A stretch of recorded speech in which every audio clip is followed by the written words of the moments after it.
Hey everybody, we're going to practice adding today using base 10 blocks.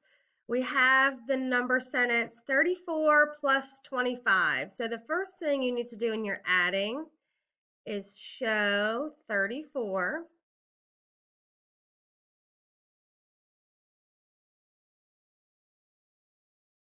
Two,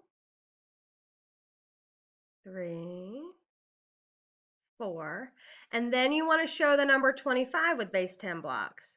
I like to put the tens lined up with each other like this, 10, 20, and then I put my ones over here, and I need 5 of them for 25.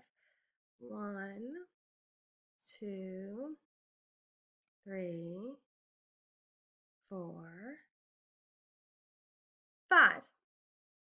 Okay, when you're adding, you're going to put your two numbers together. So always start with your ones. I have 1, 2, 3, 4, 5, 6, 7, 8, 9.